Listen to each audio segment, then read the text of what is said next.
biskotat e arta!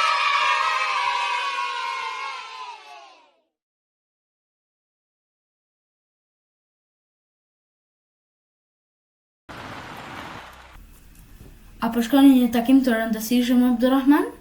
Shumë i rëndësishëm. Në këtë takim shkoj 5 herë në ditë. Çfarë qen ka ky takim që shkon për ditë? Madje dhe 5 herë në ditë, duke u veshur bukur dhe duke u parfumosur vetëm prej Do ta tij. mësosh për disa sekonda. Allahu Akbar. Takimi me Zotin o Said. Tani po shkoj në xhami.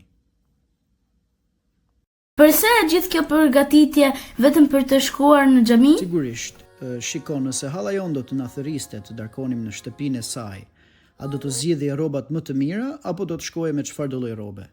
Sigurisht që me rrobat më të mira. Atëherë kjo është më e pakta që mund të bëj kur Zoti im më thërret në shtëpinë e tij. Sa bukur që e theu vëllajim, do të vi të falem me ty në xhami inshallah. Ku po shkojnë ju të dy? Në xhami vëlla. E kur pas ka filluar Saidi të falet në xhami?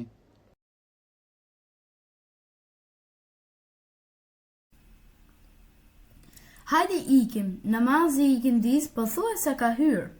Kur ke filluar të falesh në xhami, Said? Namazi në xhami do të thot bukuri, gëzim dhe qetësi. Gjithashtu, duam të marrim shpërblimin e namazit me xhamat në xhami. Edhe unë me Enesin falemi bashkë në shtëpi e kështu marrim shpërblimin e xhamatit. Nëse ne burrat falemi në shtëpi, Jusuf, atëherë kush do të gjallëroj shtëpitë e Zotit me adhurim? A nuk do falesh me mua në shtëpi, Enes? Të kërkoj falje, Jusuf. Të shkoj të fal akşamin me Saidin dhe Abdurrahmanin në xhami. Në rregull, si duash. Si mendon të vish dhe ti me ne në xhami, Jusuf? Nuk kam mbetur askush në shtëpi që të falesh me xhamat. Babi ka shkuar në xhami përpara dhe ne po shkojmë tani. Më falni, unë jam pak i lodhur dhe do të falem në shtëpi.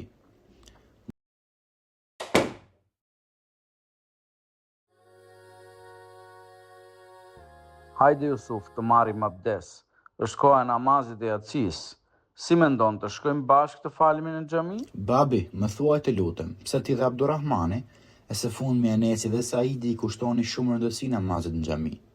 Ndërkohë që ne mund të falim në shtëpi me xhamat. E kështu fitojmë shpërblimin e xhamatit dhe në të njëjtën kohë nuk lodhemi për të shkuar deri në xhami. Shkura në xhami ka shpërblime të mëdha, Jusuf. Nëse dëshiron ta dëshmoj Allahu besimin tënd, atëherë shko në xhami. Thot Allahu i lartësuar, xhamit e Allahut i mirëmbajnë vetëm ata që besojnë në Allahun dhe ditën e fundit. Nëse dëshiron të dëshmoj Allahu burrërinë tënde, shko në xhami, thot Allahu i lartësuar, në shtëpi që Allahu ka lejuar të ngrihen dhe të përmendet emri i tij. Atë e lavdërojnë në mëngjes dhe në mbrëmje.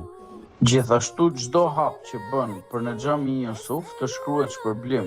Xhamia biri im është shtëpia e devotshmërisë. Allahu Akbar. Allahu Akbar, Allahu Akbar. Ezani, namazi i yatsis. Assalamu alaikum wa rahmatullah. Shiko, Jusufi qen ka në safin e parë bashkë me babin. Allahu të begatoft, Jusuf.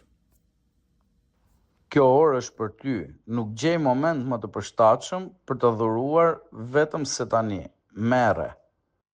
Pse po ma dhuron babi? Bëj të njëjtën gjë që ka bërë dhe profeti. Paqja dhe bekimi i Zotit qofshin mbi të. Ai nxiste dhe i motivonte fëmijët për të falur namazet në xhami, qoftë dhe me veprime të vogla, si përkëdhelja e faqeve. Veprime të vogla? Po biri im, veprime të vogla si përkëdhelja e faqeve. Përkëdhelja e faqeve? Mirë, më thuaj hadithin e nderuar atëherë babi. Xhabir ibn Sumura, radiallahu anhu, thot: u fale me të dërguarin e Allahut namazin e parë, pastaj ai doli për në familjen e tij dhe unë dola me të. Ai u takua me disa fëmijë dhe filloi të fshinte faqet një nga një. Edhe mua më fshiu faqen. Dhe ndjeva në dorën e tij freski dhe aromë të këndshme, sikur të kishte dalë nga një kuti parfumesh. Falenderoj shumë babi, vërtet që namazi në xhami ta gëzon zemrën. يومي يتعدى الرحمن وأحلى